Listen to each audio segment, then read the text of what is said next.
Zapophilia here on the latest build of War Robots Remastered. This is the HD version, and guys, I have to say this is not a milestone build. We're still a long way from the promised Remastered, but I'm still going to go through all the new details added here and a very interesting leak, so stay tuned. Now Pixonic focused a lot on animations in this build, like robot ability animations.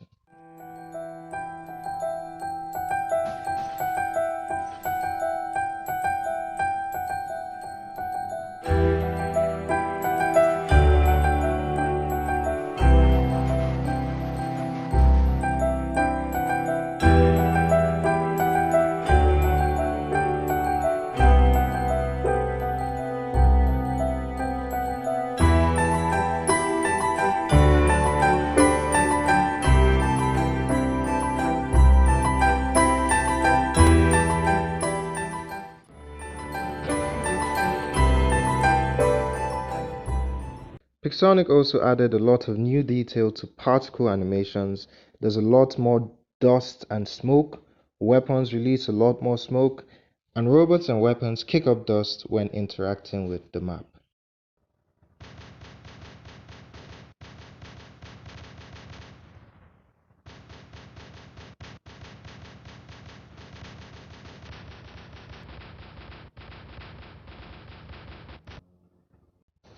But in terms of overall robot design, there hasn't been much change in this build. A few bots have gotten some significant improvements. For instance, the Cerberus. They've added a new visual identifier for when your ability is ready, which is really helpful. So we don't always have to keep looking at the cooldown to know when we can use our ability.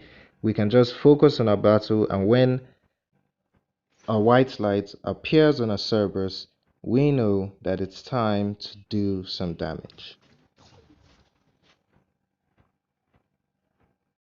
And my pride and joy, the Raijin, Pixel has already started remastering its physical appearance, like you saw in the intro.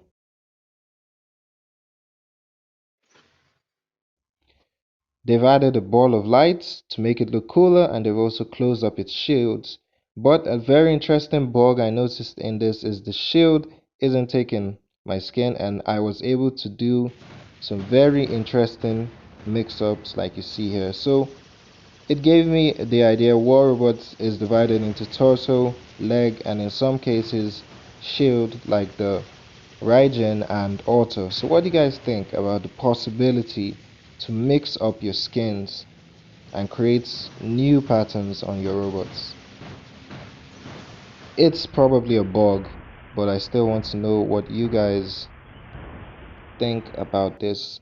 Based on what I'm looking at right now, I think it might be very interesting.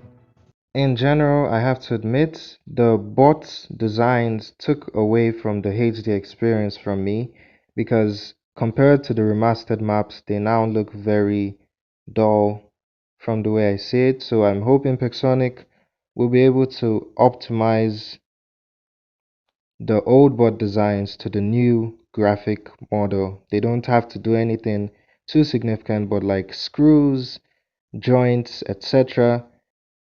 It should be possible with the new graphic capabilities Pixel has on our modern devices.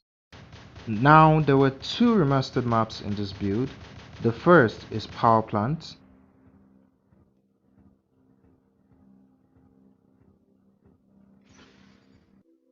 and the second is Canyon.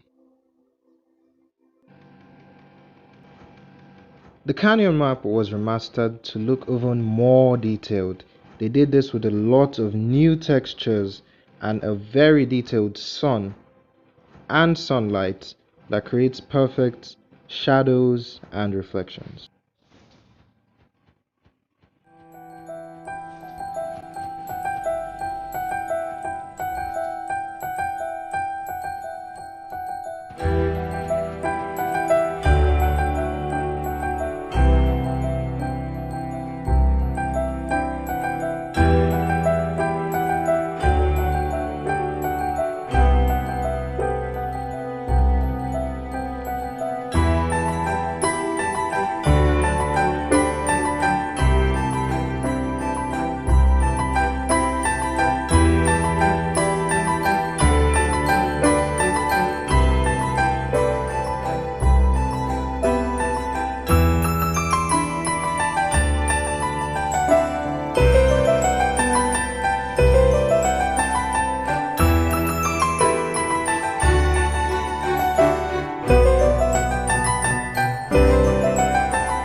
As I mentioned before, this is not a milestone build. The large river we were promised isn't here yet, but at least there are some water puddles, which is a nod in the right direction. On the other hand, there's some water on power plant, as power plant is revealed to be a seashore power plant.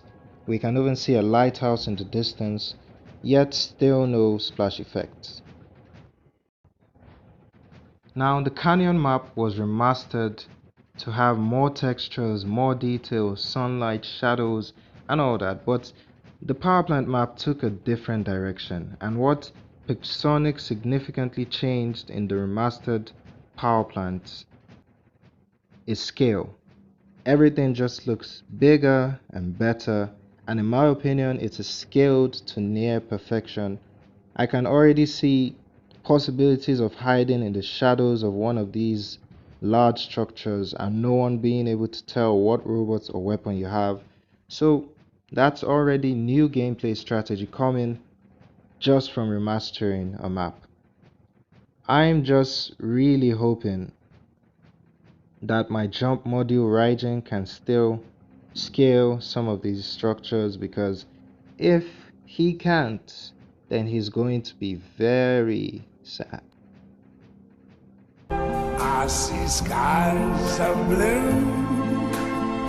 and clouds of white. Okay guys, you can watch that full video on my YouTube channel, just subscribe. Now we're at the end of this video and it's time for me to talk about the very exciting leak I saw. Now, if you go into custom battle, although it didn't work in this build, you see curiously that King of the Hill is one of the modes in there. Now this is not an official Pixonic announcement, but the fact that it's here means it was never deleted from the game files, meaning there's a possibility of us getting King of the Hill back if it can be fixed. And for those of you guys who don't know what King of the Hill is, it's basically a beacon rush mode where one beacon can be active at a time. So everyone rushes to that beacon and then it changes to the next beacon after a specific amount of time, and it does this through all the 5 beacons, and it continues in the same order until one team fills up their beacon meter.